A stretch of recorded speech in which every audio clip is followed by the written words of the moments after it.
Hi, my name's Phil. I like talking about politics, and yesterday morning, the point at which you're watching this, I saw the news that the EU were issuing the UK with an ultimatum. A deal must be reached by Friday, i.e. today, as you're watching this, but with deadlines that have been discussed by both sides and still exceeded, and we're still carrying on talking.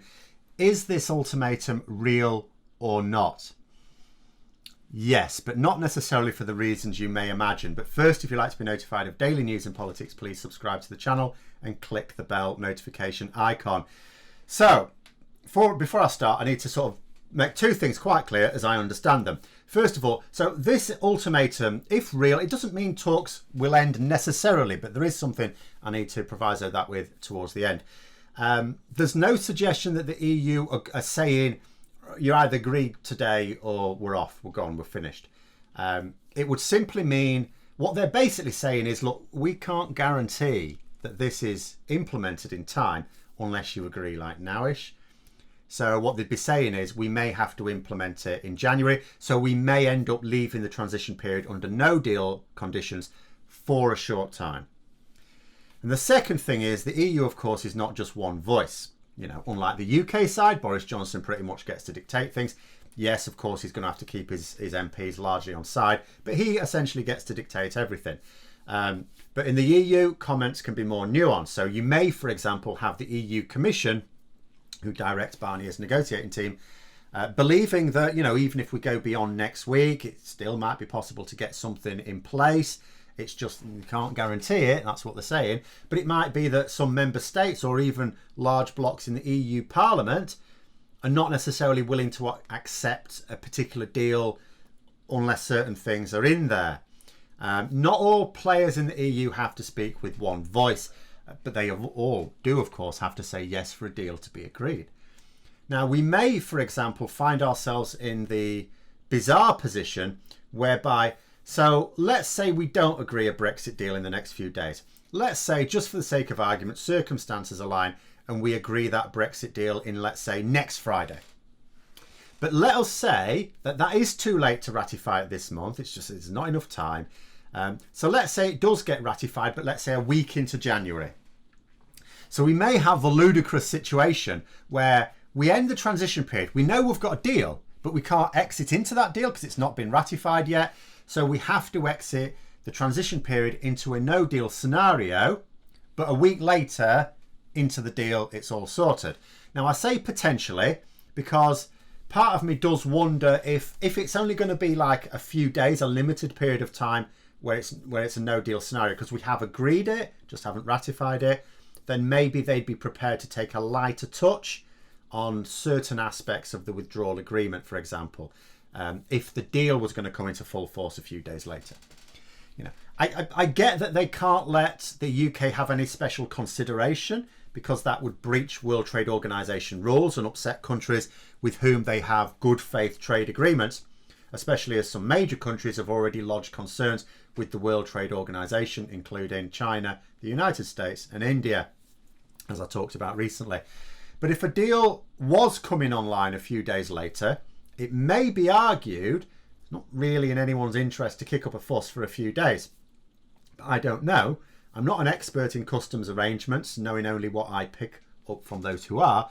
And I also don't know if anyone has posed this scenario to the EU officials for their thoughts either.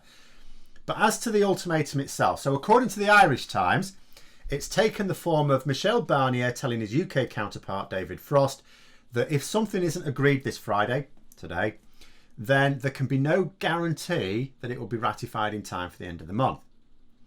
And so it doesn't seem to be a hard, you need to agree to a deal now or that's it. The message is, you know, we have to agree to something substantial, you know, so we can get the ball rolling here. There has to be a significant breakthrough. Now, it could just be a negotiating ploy. And to some level, it probably is. After all, everything that's said at the moment is a negotiating ploy. Of course, they're in negotiations. In the final stages, we would assume, of negotiations. But there's no threat to walk away as such, or even to say that agreement after Friday definitely wouldn't be ratified in time, just that there's no guarantee. The guarantee expires.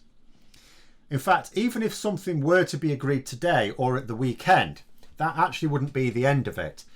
Now, this is where the ultimatum for me becomes real. Not because the EU have threatened it and, the EU aren't going to make a bluff, are they? Well, they may well bluff. It's nothing to do with that. There's still the government's threats to break the withdrawal agreement. So you've got your internal market bill. Now, although the withdrawal agreement breaking clauses have been removed by the House of Lords, Boris Johnson still insists he wants to put them back. Obviously, if that ever were to pass through Parliament, that would be a material breach. The EU are not really interested in striking further deals with a country that won't agree to its earlier one. But of more immediate concern, because Boris Johnson cannot force that internal market bill through Parliament anytime soon. But the finance bill is going to Parliament next week. And the Lords will have nothing to do with this. This is entirely down to the House of Commons. It's a money bill. As things stand, there are proposals to breach the withdrawal agreement in the finance bill. Although the government have indicated that they will pull those elements if a deal is agreed. But what if it isn't? That is to say, what if there isn't an agreement before the finance bill is presented to Parliament next week? So unless Johnson is bluffing, and it would hardly be the first time, then breaking the withdrawal agreement won't be a threat at that point. It will be a reality. It will have happened. At this point, there then can't be a deal. So that, for me, is what makes this ultimatum real. Even if the EU hadn't have issued it, just because of the timing of the finance bill, we are in a do or die situation now. Under normal circumstances, I'm quite happy that the EU would just carry on discussing trade terms for much longer. After all, this deadline of the 31st of December, it's not their idea. They were the ones saying all these things take years, I'm afraid. It was Johnson's idea, but the EU won't negotiate with a partner who doesn't stick to their commitments. What's the point of agreeing a deal with a side that's just going to break them when they don't like them? So what is going to happen now is there's going to be a huge amount of pressure on Boris Johnson to get the deal this weekend. When I say this weekend, that could include Monday, realistically. Now, if he does, he can retract the withdrawal agreement breaking elements of, the internal market bill, but more urgently, the finance bill. That can be amended before it's presented to Parliament. Once it's presented to Parliament, then you can pull it before a vote, but difficult to change it and then put it back up there. You'd have to delay it further. And I don't think they really want to delay the finance bill in general. That being said, to agree that deal now in the next few days means having to make major concessions very quickly. Although the government have folded to a certain extent on the fishing rights, there's been a lot of news about that. In reality, they took a ridiculous position and have come back from it, but it still represents a fairly ridiculous position. And if he does that, so if he makes the major concessions necessary, doesn't he look like he's folded in the face of the EU ultimatum? But let's say he doesn't agree to a deal before the finance bill is presented to Parliament next week. What then? So the EU will have to say, well, a deal can now not be reached. It won't be to do with time having run out. They've already said, look, we can't now agree that'll be ratified in time. But I mean, for the sake of a few days, that might not matter that much. But like I said at the start, a delay of a few days next year is purely a time issue, which may or may not result in no deal consequences for a short while. Time won't be the issue. The EU Parliament will not ratify the agreement because the withdrawal agreement will have been breached. So what would Boris Johnson do then? I mean, you could argue he's got two options, maybe three. Like the first one is you keep the finance bill as it is and blame the EU for ending talks. That way, okay, you get to look tough to your hardline Brexiteers, but you know what? We're exiting the transition period without a deal. Two, you remove the clauses from the finance bill. Even though we haven't got agreement, and you said you'd only remove them if we've got agreement, you remove them anyway, but then you'll be accused of folding under the pressure.